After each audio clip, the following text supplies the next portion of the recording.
जब कुछ भी नहीं था, न आकाश, न पृथ्वी, न प्रकाश, न अंधकार, तब भी एक सत्ता थी। वह सत्ता ना जन्म लेती है, ना मरती है। वह समय को जन्म देती है। उसे कहते हैं महाकाल। ये कोई कहानी नहीं है, ये कोई कल्पना नहीं है। ये उस सत्य की यात्रा है जहां मिथक, इतिहास और वास्तविकता एक दूसरे में विलीन हो जाते हैं।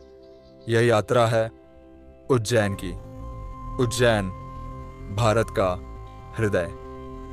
एक ऐसा नगर जहां से कभी समय की गणना होती थी, जहां सूर्य की गति और नक्षत्रों का ज्ञान मानव ने पहली बार समझा, जहां खगोल, गणित और अध्यात्म एक ही धारा में बहते थे।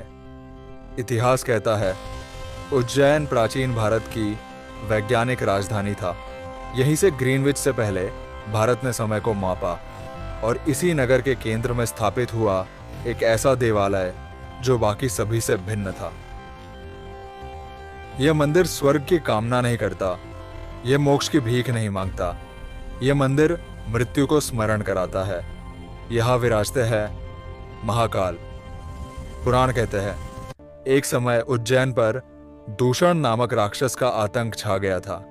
धर्म, संस्कृति और मानवता संकट में थी। देवताओं ने शिव से प्रार्थना की और तब शिव प्रकट हुए। लेकिन इस बार वे संहारक थे, वे उग्र थे, वे काल बन चुके थे, वे बने महाकाल। कथा कहती है महाकाल ने दूषण का वध किया, उज्जैन की रक्षा की और स्वयं यही स्थायी हो गए। लेकिन इतिहास एक प्रश्न पूछता है, क्या यह युद्ध वास्तव में किसी राक्षस से था, या यह उन आक्रमणों की स्मृति है जो बार बार उज्जैन पर हुए? इतिहासकार मानते हैं दूषण एक प्रतीक हो सकता है, संस्कृति के विनाश का, आक्रमणों का, धर्म के दमन का, और महाकाल उस प्रतिरोध का प्रतीक है जो हर बार उज्जैन को फिर से खड़ा करता रहा। उज्जैन टूटा, मंदिर टूटे, मूर्तियां खंडित हुई, लेकिन महाकाल नहीं टूटे। 11वीं और 12वीं शताब्दी में आक्रमण हुए, मंदिर नष्ट किया गया, शिवलिंग को अपवित्र किया गया, लेकिन स्थानीय भक्तों ने शिवलिंग को धरती में छिपा दिया। समय बीता, राज बदले, और फिर एक स्त्री ने इतिहास रच दिया, अहिल्या बाई होलकर। उन्होंने महाकाल मंदिर का पुनर्निर्माण कराया, लेकिन कोई भव्यता नहीं, कोई दिखावा नहीं, क्योंकि महाकाल राजा नहीं मांगते, वे केवल सत्य चाहते हैं। महाकाल की पूजा दुनिया में सबसे अलग है। यहाँ देवता को भस्म अर्पित की जाती है, मृत शरीर की राख, भस्म आरती, सुबह 4 बजे अंधकार में। जब संसार सोता है तब महाकाल जागते हैं। लोक कथाएं कहती है यह भस्म श्मशान से आती थी, लेकिन आज का सत्य यह है, भस्म विधिपूर्वक शास्त्रीय नियमों से तैयार की जाती है।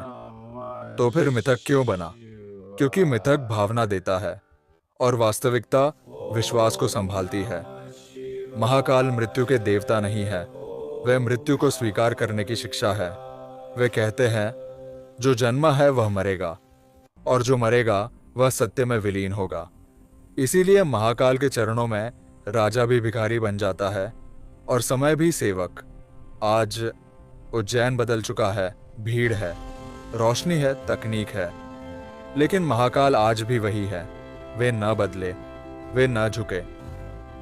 हजारों वर्षों से वे वही खड़े हैं जहां काल खत्म होता है, क्योंकि महाकाल कोई कथा नहीं, वे समय का अंत है।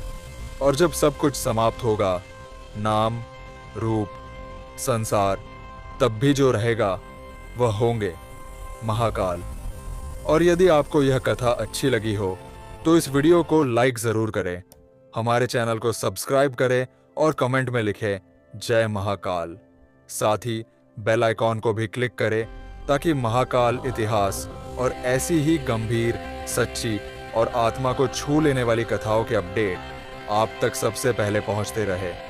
जय महाकाल।